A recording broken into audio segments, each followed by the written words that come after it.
Good morning, Miha. How are you? I'm doing well, thank you. Miha, can you tell us about your background Yes, and absolutely. particularly about the education?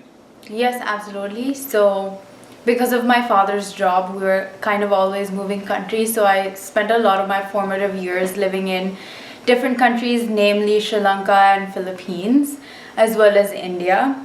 And so, the privilege that came with my upbringing was that I was able to go to the best international schools of those countries. When we were there, as you may or may not know, IB education or international student education focuses heavily on giving back to the host countries, since you are the most privileged of the privilege of the population in those countries. So we always had to do a lot of service activities, which meant going to the slum areas and giving back to the people, or it meant going to schools of underprivileged people and helping repair some chairs and some tables, things like that. So, my upbringing and especially doing a lot of service activities in these international schools had shaped a lot of my mental model and my value systems. And with my education, as I grew up, I knew I wanted to do something in the nonprofit industry and something that gives back, something related to development and something related to international studies. Um, and so what that meant was that I went on to complete my undergraduate degree in economics, because I was always very interested in like economics, especially macroeconomics and foreign policy. And then later on, I decided to do my master's in international development. So basically, the best way to explain that would be like an MBA for non-for-profit industries. So that kind of explains my little bit into a snapshot of my upbringing and what I did with my education. So, thank you, Miha, for explaining about your educational background. Now, can you give a guidance of when you came to Canada and you were looking for a job? What are the recommendations or suggestions you would advise to newcomers, to immigrants? So with me, the experience was a little bit different, and I would say my starting was a little heartbreaking. I had basically graduated at a time of COVID, you can say, where there was an economic downturn, and I had moved to Calgary at that time. So if anybody knows about Canada and Calgary, you know that Calgary's economy is heavily dependent on oil and gas. And that is not something that I wanted to enter. It's not an industry that I wanted to enter, because I thought it was a little bit too niche and too specific to Calgary, thinking that if I end up being in oil and gas industry, my experience is going to be a little bit too niche. So I was actively looking for jobs where I'm not ending up in developing, a lot of industry experience in oil and gas. So that made my job search a little bit more difficult. However, and I didn't end up doing anything related to my degrees either. So my number one recommendation to anybody who, as you know, if you come to Canada, they don't really value your international experience. I had a lot of really great internships, and I have been doing co-ops since my first year of my freshman year of undergrad. However, despite all of my internship and co-op experience at like really renowned companies such as KPMG or consulting firms or even like universities, that didn't really help me with my job search. As you know, when you come to Canada, they really value Canadian experience. They don't really value your international experience, which was something that I was still mentally prepared for, but I just didn't know to the magnitude of that, how it would affect my job search. My number one research would be, my number one recommendation to everybody, to anybody in my shoes, would be just apply. Just apply as much as you can. It is a numbers game, unfortunately. Make sure your resume is tailored to each and every job. Make sure you use, now there's so many AI tools, you can just put the job description into ChatGPT and ask ChatGPT to come up with, the keywords that you need to put in your resume, because a lot of these companies use technology where they pick up the keywords, and then that's how the HR picks up your resume. So definitely use these AI tools at your service. It is a numbers game. So for example, if I would apply to like 100 applications, I would get an interview from maybe one place. So don't get discouraged if you're not getting reached out by companies. I would say networking didn't really help me. Maybe I was not networking properly. Basically, look for these companies who are hiring a lot of international students and start applying there strategically. For me, what worked was I ended up getting my first job at market research, which was not bad, even though it was not really related to my education or my skill set. I did end up changing my stream of like the career almost like 180. So it was a great experience, but that's how I ended up just natural applying. It was numbers game for me. The other advice that I would give people is that don't be afraid to start over. I thought because I had a master's degree I would end up at a higher title with, I had expectations of what my salary would look like over here. However, I did start off with like a research assistant position at University of Waterloo, and then I made it to a research analyst position at Leger, and then I made it to a research analyst position at University of Calgary. So I would say, despite what education you have, despite what title you're expecting, especially in Canada, people really don't be afraid to start over if you have to start over. A lot of people start over here. I've also heard of how engineers are starting off with a really, junior positions with really low salaries. So don't be disheartened, because it's about getting your first gig. Once you get your first gig, you're in a much better position to network, and you're in a much better position to apply. Just, I would say, focus on getting at least 1 year of Canadian experience, and then you can make that jump of whatever title or whatever salary that you're expecting. So that really helped, because I jumped from analyst position to straight away a manager position within like a year and a half of work experience. So I would just say my advice would be that if you have to start over, don't be afraid to start over. Just focus on getting that 1 year of Canadian experience, no matter what job it is, and then you can make that jump of like your dream job or your dream salary. So, Miha, with regard to the job and jump over, once you have started, once you had 1 year experience, what advice then do you have to others who's in the same position? I would definitely say then at that point, start researching the companies that you really want to work for, or companies where you think your skill set really applies. In my experience, I had moved into a more of a market research role, which comes under marketing actually, which is nothing related to my education whatsoever. However, I started researching where I could apply these research skills that I had newly gained. And then I started looking at companies that have these positions and what their salaries are going to be. Because I had really started liking this is why I decided to pursue this further. Otherwise, I was thinking that I'll kind of use this research skill and then pair it with economics and try to find different roles. However, because I had newfound interest in this marketing and market research, I decided to pursue this further in my career. So I started researching, and I kind of found out that a lot of companies have this like research positions, because a lot of companies have marketing departments. So it really opened up my world for me. So I would say at that point, start researching the companies that you really want to work for, or you start thinking that there are roles for you. Start looking at your skill set and start thinking a little bit more intentionally about, what your skill sets are, and like what skill set you want to develop in the future. And then I would say start your network there. I reached out to a lot of companies and a lot of people in the marketing department through LinkedIn. I had gotten LinkedIn Premium at that point, and I sent a lot of cold messages to people, and actually a lot of people will be willing to talk to you. That was my experience. A lot of people in marketing in different industries, whether it was public health, or whether it was marketing, whether it was magazines, or whether it was banking, which is where I ended up. A lot of people were willing to talk to me despite cold messages, and even though they're not going to really give you a job, I would say, like, don't don't ask for a job, don't look desperate, just ask for how did they end up in that industry, or how did they build their skill set.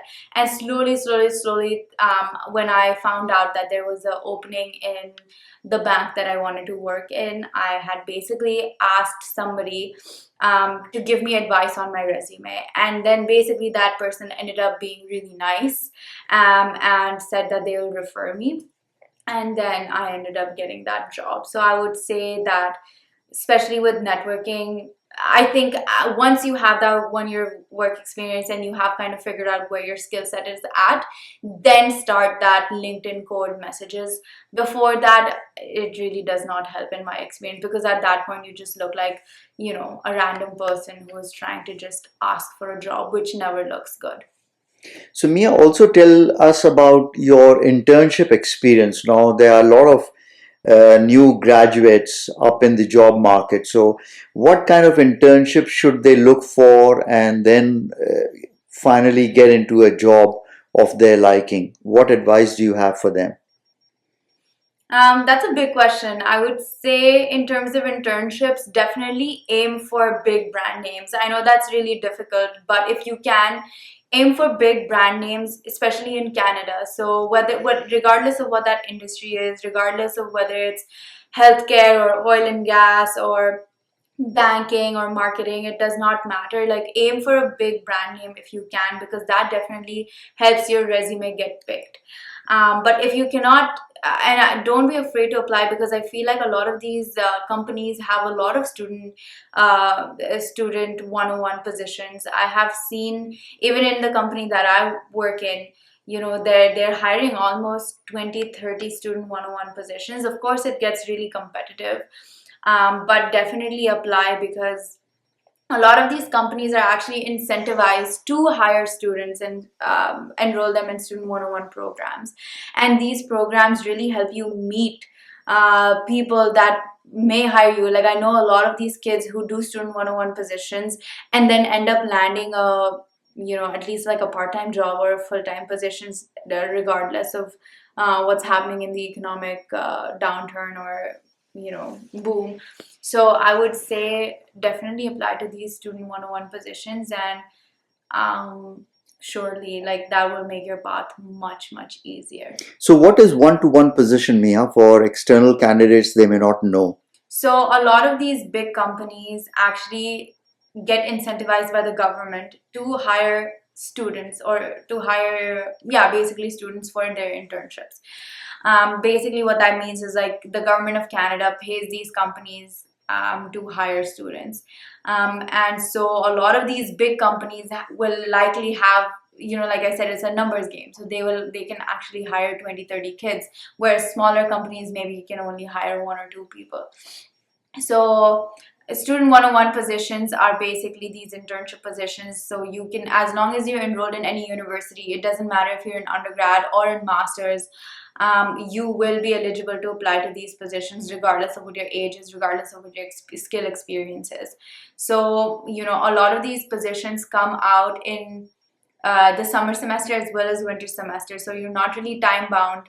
I would say these positions come out in February for the summer, and I'm not really sure for the winter semester, maybe September, maybe October. So I would say, on LinkedIn and Indeed, and even like a Google search, if you can set up a Google alert, just write student 101 and set the location wherever you are in, whether it's Ontario, whether it's Calgary, Edmonton, whatever, and set an alert for student 101. And it does not matter what industry. If you are thinking that I have done engineering and I want this job, I think forget about that, especially in Canada. That was my experience. That is the advice that I'm going to give. Does not matter what student 101, like, does not matter what industry you end up in, just apply. Just apply, because you don't know, you just need that 1 year work experience, and then you can make the pivot. Just focus on getting that 1 year work experience. And later on, when you have a full-time position, you can look for whatever you're interested in, and you can work on the skill set, whatever you want to work on. And I would even say, like, don't think that if you're not getting a job, you have to do a master's. I would highly encourage that you try to get a 1 year's of work experience instead of going straight away into your master's. Because again, regardless of whether you do your master's, you're still going to end up in an analyst position, you're still going to end up in an assistant position. So and in a lot of cases, when you end up being in a full-time position in these big companies, they will actually give you money to pursue your MBA, or they'll give you money or subsidize your education when you want to do higher studies. So I would say take advantage of that. So number one is then set an alert for student 101 positions, and then just keep applying, and don't be bound to a certain industry or certain positions. That would be my best advice. Thanks, Mia, for this. But does it also apply to the international students who are non-Canadians? Yes, absolutely, it does. Yeah, and you can actually get paid. You don't have to do it for free, which is what, the norm has been for us for a really long time. But is there that the government would first prefer, or the company would first prefer, Canadians over the international non-Canadian Yes, students? that's unfortunately the truth for us. Yeah. Yeah. And then, Miha, now in your new avatar as a new mother, and because you are on parental leave, what is the advice that you would give to young girls, who are becoming a mother, and then she has to go on leave? What is your advice to them? Well, I'm taking this maternity leave as a time for me to really reflect on what my interests are. Like I said, I ended up going into market research, which was nowhere near my interest or my passion. I would still say I'm really interested in economics and I want to make that pivot. So I'm really reflecting, or taking this time to reflect on what my next career move should be. Like I said, now that I have been in the workforce for 4.5 years, I have built that credibility for myself that I now I can be a chooser. Now I can choose what industry I want to, and now I have gained those skill sets, so I can market. I'm in a position of marketing myself. I have 4.5 years of Canadian experience, so now I feel like I'm in a position where I can, like I said, be a chooser. So I'm really taking this time to network with a lot of people in a lot of different industries, and whether it's within economics, to kind of see what positions I can land, what matches the skill set that I have built in the last 4.5 years, and if there's any further upskilling required for me. So hopefully, when I have a little bit more time in this maternity leave of 1 year, I would like to do a course where I can build those skills. But number one for me would be just networking and just asking people how they got there, because I'm I'm at a research manager position, so I need to understand what my next role looks like. Preferably a senior manager, or preferably, building myself up towards more of a leadership role rather than a junior role now. So basically, I'll be reaching out to a lot of people within my network, as well as on random people on LinkedIn, and asking them how did they get there, how did they build their leadership skills, how did they build their project management skills, and if they have any guidance on what courses I can take to upskill myself. And that's what I will be hopefully doing. And are people very open, as you had probably said, is on LinkedIn and all that, even if you don't know, they just interact and they are always willing to help. So how helpful are they to a stranger? I would say people are extremely open. In my experience, anybody that I have reached out and I have had a little bit of conversation, they have almost always had a 20-minute phone call with me. And I would say my best learning has been that don't approach these people with the lens of please give me a job or please help me. I have always approached these conversations as learning about them and their career journeys. And then in that, if you build that connection with them, like maybe send your resume, maybe ask them, hey, I saw this job, what skills are required for this job. Like maybe use these phone call conversations to learn more about their journey and learn more about the company and the culture, rather than, hey, this is my resume, can you please refer me? That never works.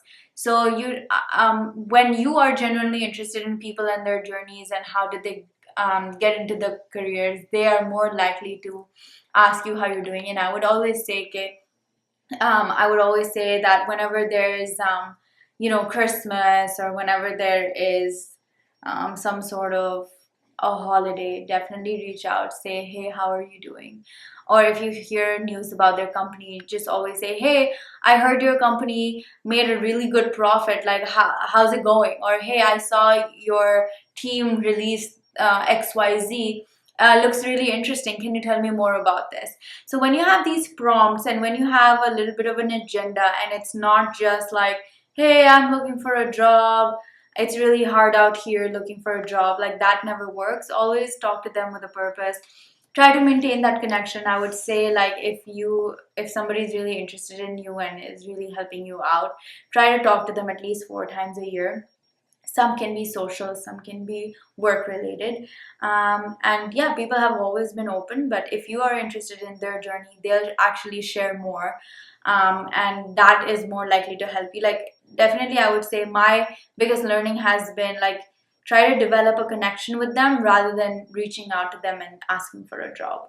And with through this process, I've actually built a network of really solid connections, I would say, who I know I can reach out now, and now I can not hesitate to ask for a job. I would say I have built really solid connections with at least 6 to 8 people here in Calgary.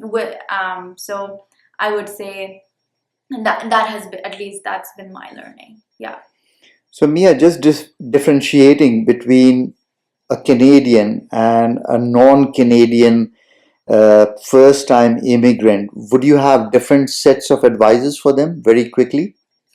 Yes, absolutely. If you are a student, especially in undergrad, it's your first time in Canada, I would say start applying from day one. Even if you think you don't have anything to put on your resume, you think you have no skills, you still have skills. You still have like research skills. You still know how to do secondary research. You still know how to write. You still know how to write papers. I would say just start applying. Like, don't wait for, oh, now the summer is coming, now I need to start for looking for an internship. Just start applying. Does not matter if your resume does not look perfect or not. Just start applying, because it is a numbers game. If you apply to 100, you'll get one interview, and you may not even make it to the second round of interview. Of course, tap into your network. If you have friends and family who have connections in Canada, definitely tap into that 100%. And I would say just forget about the idea that, like, you are studying economics and you're gonna get a role as a junior, in like a junior analyst, or like policy analyst, or whatever that looks like. Just give up that idea. Just try to get 1 year of work experience. Does not matter what that looks like in Canada. And like I said, once you hit that 1 or 2 year of work experience in Canada, then you can be in a more of a position of, like, thinking actively and intentionally about your career.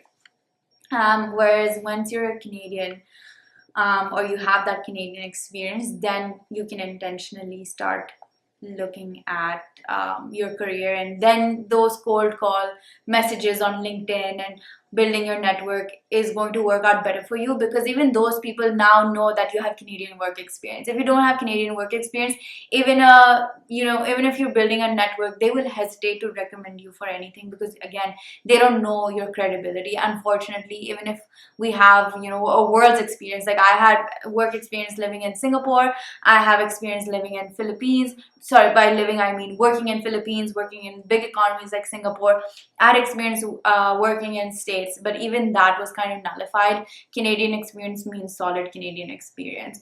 And of course, definitely think about getting those big brand names if you can, like MasterCard, CIBC, whatever, like these big brand names that work in Canada. Of course, if you have big brand names on your resume is like Salesforce, your resume will be picked up much faster. And Mia, what about then the second generation Canadians over here? Will they approach the job market differently than what you have done? How would, say, a Canadian over here would approach? Any idea? Because your friends who are Canadians or second generation Canadians, what is their thought? What advice can they provide, if you know of anything? Will they approach the job market differently than what you did? I think from what I know from my second generation friends here in Calgary, like everybody says, Calgary's market is unique in that it's very focused on oil and gas. So a lot of people end up going into oil and gas, unless have done medicine or anything, not generalized. So a lot of people over here don't hesitate to enter oil and gas, and everybody starts in a junior position over here. Of course, if you do student 101 positions, you're much likely going to end up in a full-time or part-time position in those companies. So I would say those people have a more of a streamlined approach. And of course, if you are second generation, like I'm biased, but they have it much easier than us. Thank you so much, Miha. These have been wonderful advices for newcomers as well as some Canadians and those who are entering the job market or who have some Canadian experience. Thank you very much. This is extremely helpful. You're welcome.